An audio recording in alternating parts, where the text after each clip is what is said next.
Imagine a company wielding the power to control the very essence of life, the seeds that feed us all, a company that could dictate what we eat, how we grow it, and who profits from it.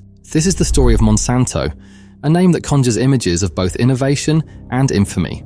A company that promised to nourish the world but left behind a legacy of controversy, lawsuits, and environmental devastation. From revolutionizing agriculture, with groundbreaking science, to being accused of poisoning the planet with toxic chemicals, Monsanto's story is a complex tapestry of ambition, innovation, and scandal.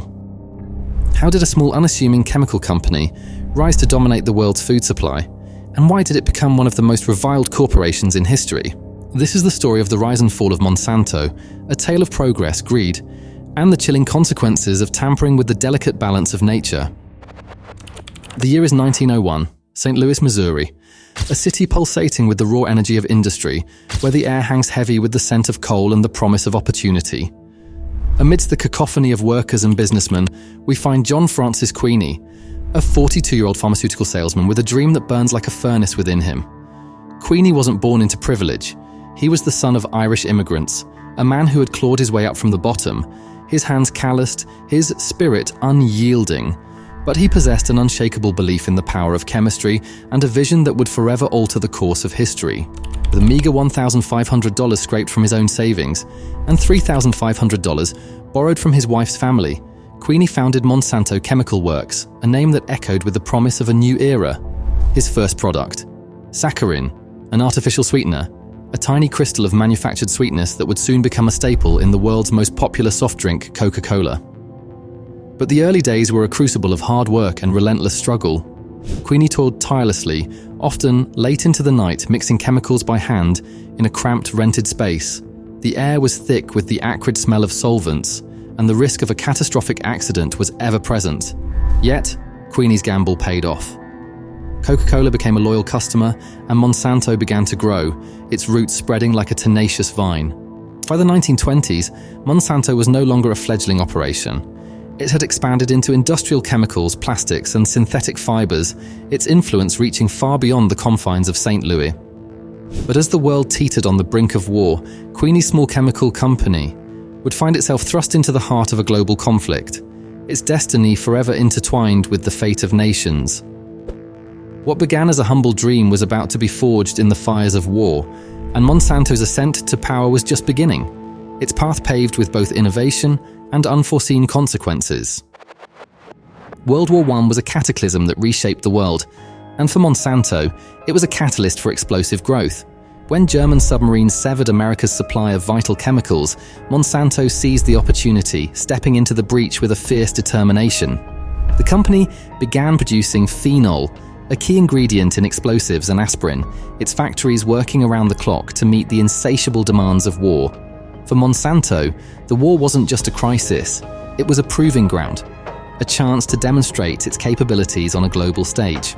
By the end of the war, Monsanto was no longer a small regional player. It had become a chemical powerhouse, its influence extending across the nation. And as the Roaring Twenties ushered in an era of prosperity, Monsanto expanded its product line, venturing into plastics, synthetic fibers, and industrial chemicals, its reach becoming ever more pervasive. But the true turning point came in 1944, when Monsanto began mass-producing DDT, a pesticide hailed as a miracle. DDT was used to combat malaria and typhus during World War II, saving countless lives and earning Monsanto accolades for its contribution to the war effort. For a time, it seemed like Monsanto could do no wrong. Its name synonymous with progress and innovation, the company was riding high on a wave of success, its future seemingly limitless. Yet beneath the veneer of progress, a dark undercurrent was beginning to stir. The same chemicals that promised to improve lives were silently poisoning the environment, their toxic effects lurking beneath the surface. And soon, the world would begin to question the true cost of Monsanto's success, the price of its ambition.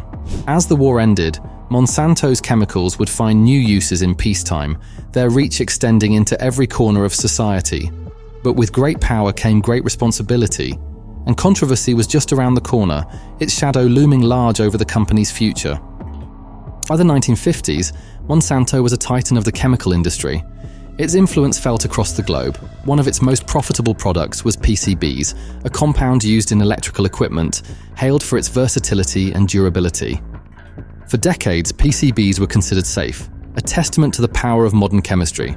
But behind closed doors, Monsanto's own scientists were raising alarms, their warnings echoing through the corridors of power. Internal memos revealed that PCBs were toxic, causing cancer and devastating ecosystems.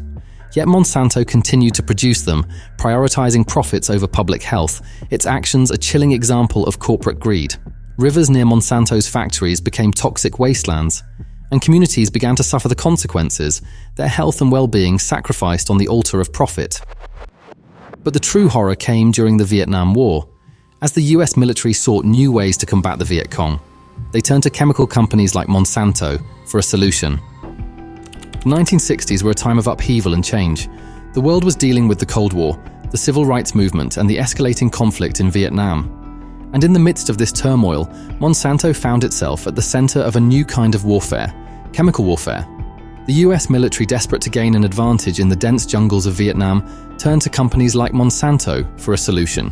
The result was Agent Orange, a powerful herbicide designed to strip the jungle bare, exposing enemy forces. Monsanto was one of the primary suppliers, producing millions of gallons of the chemical. Its actions a dark stain on the company's history. For the military, it was a triumph of science, a way to gain the upper hand in a brutal conflict. But for the people of Vietnam, it was a nightmare, a chemical assault that would leave scars that would never heal. Agent Orange wasn't just killing plants, it was poisoning the soil, the water, and the people. Villages sprayed with the chemical saw devastating health effects, cancer, birth defects, and illnesses that would haunt generations. And it wasn't just the Vietnamese who suffered.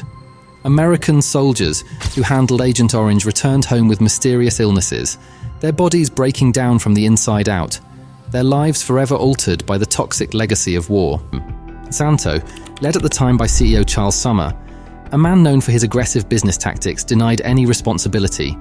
Monsanto denied responsibility, claiming they were following government orders, their words a hollow echo of corporate denial.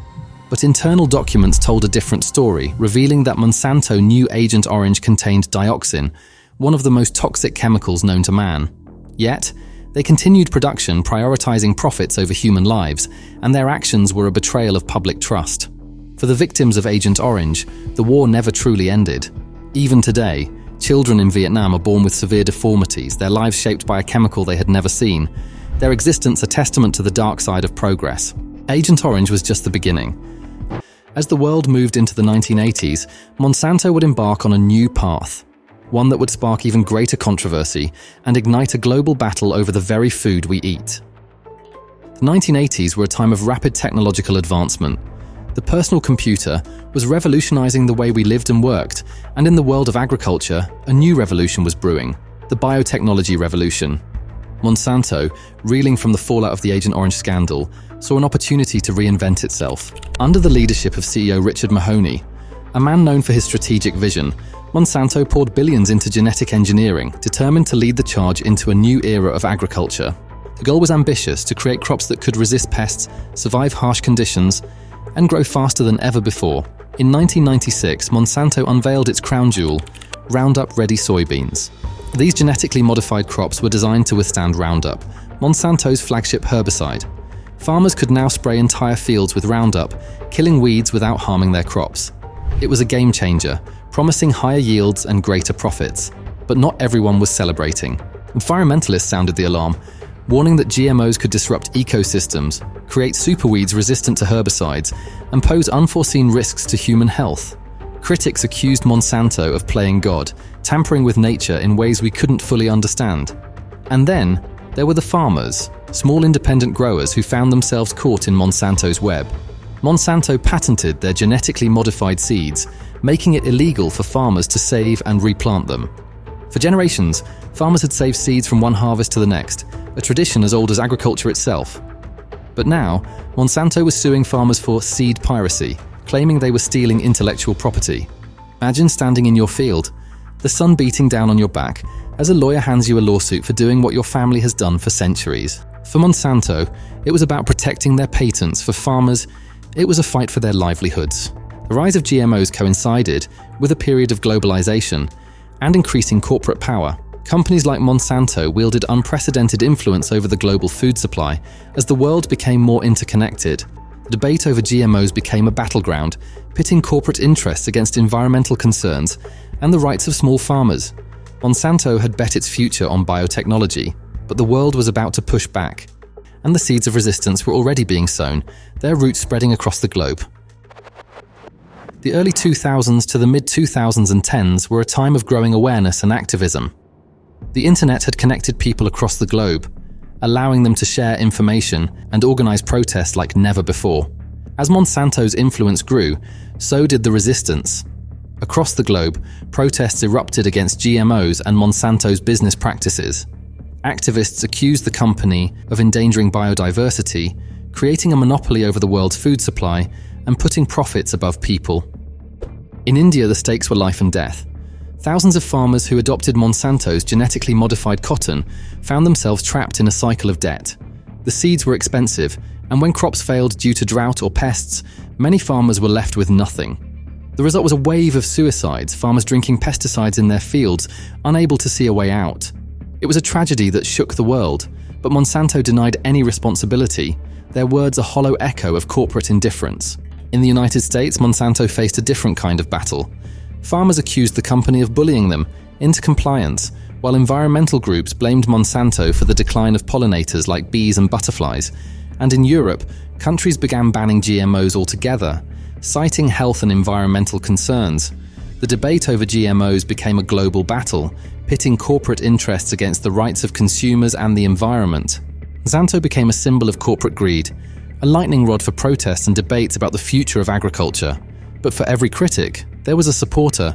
Some argued that GMOs were the only way to feed a growing population in a world facing climate change. Others pointed to Monsanto's innovations as proof that science could solve humanity's greatest challenges. The debate was complex with no easy answers, but one thing was clear. Monsanto had become one of the most controversial companies in the world.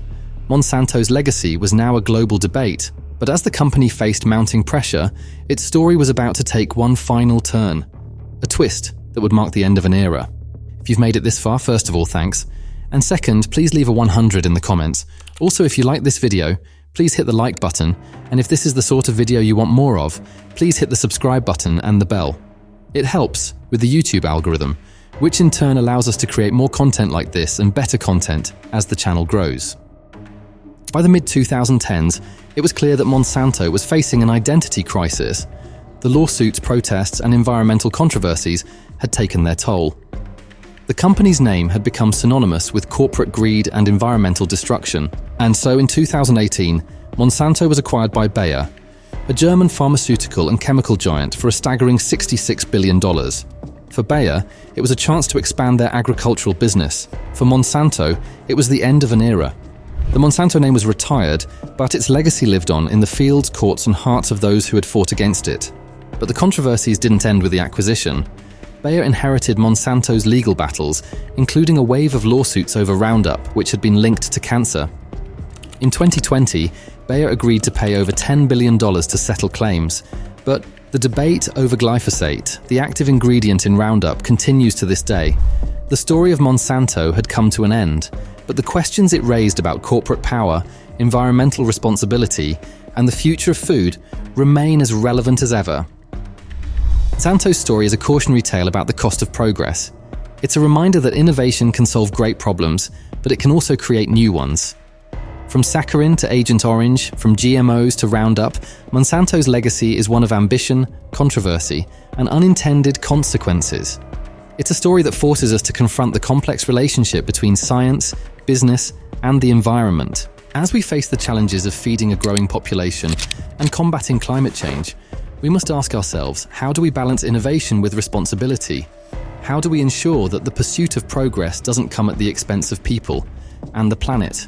The story of Monsanto is a reminder that the choices we make today will shape the world of tomorrow. It makes me wonder what John Francis Queenie, the humble pharmacist who started it all, would think about his company as it grew into ever more controversial areas, or how the story would end for his company. Monsanto may be gone, but the seeds it planted, both literal and metaphorical, continue to shape our world. The question is, what kind of world do we want to grow?